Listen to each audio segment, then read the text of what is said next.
The Secret of Happiness. Once upon a time, there were 3 brothers named Samuel, Timothy, and Xander, who lived in a cottage by the woods. They were honest and hard-working. Every day they would venture into the forest to fell wood. Later, they would sell it in the market where it would fetch a decent price. Thus their life continued in this manner. However, the brothers were always sad and morose. Even though they lived a good life, they were unhappy. Each one hankered for something or the other and would pine for it. One day, while Samuel, Timothy, and Xander were returning home from the woods carrying their bundle of logs, they saw an old, haggard woman bent low with sack on her back. As they were kind and compassionate, the brothers immediately approached the poor woman and offered to carry the sack all the way to her home. She smiled and expressed her gratefulness, while replying that the sack actually contained apples that she had collected in the forest.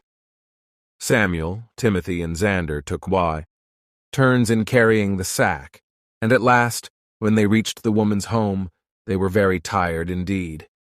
Now, this old woman was no ordinary person and had magical powers.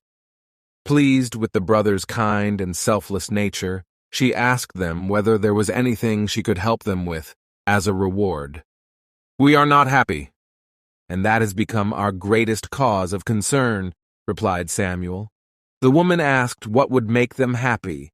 Each brother spoke of a different thing that would please him. "A splendid mansion with plenty of servants would make me happy. There is nothing more that I would want," said Samuel. "A big farm with lots of harvest would make me happy."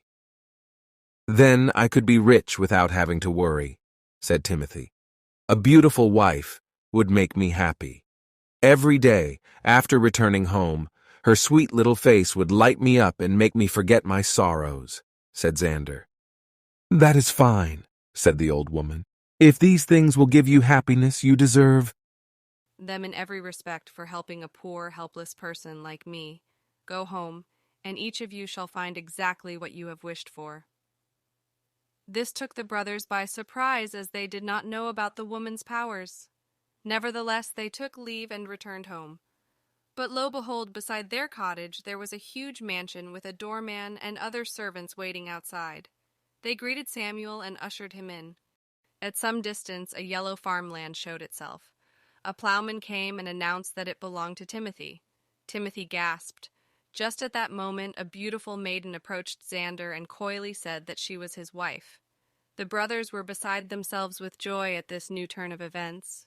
They thanked their lucky stars and adapted to their new lifestyles. The days passed, and soon a year was over.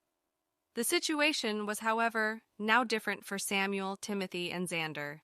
Samuel had grown tired of owning the mansion. He became lazy and did not supervise his servants into taking proper care of the mansion. Timothy, who had built a decent house next to his farmland, found it burdensome to plow the fields and sow seeds from time to time. Xander, too, grew used to his beautiful wife and no longer found any joy in keeping her company. In short, all of them were unhappy again. One day, the 3 of them met up and decided to visit the old woman at her home. That woman has magical powers which turned our dreams into reality. However, since we are no longer happy, we must go and seek her help now. It is she who will be able to tell us the secret to attaining happiness," said Samuel. When they came to the old woman, she was cooking stew in a pot. Greeting her, each of the brothers recounted how he had turned unhappy again. "Please tell us how we can once more be happy," said Timothy. Old woman. "Well," replied the old woman, "it is all in your own hands. See, when each of you made his wish and it was granted, you were happy. However, happiness never lasts without a very important thing: content. Earlier, since you were happy but never really content or satisfied, boredom and misery overcame you and you became sad again. Only if you learn to be content can you truly enjoy the bliss of happiness." Thanks for watching.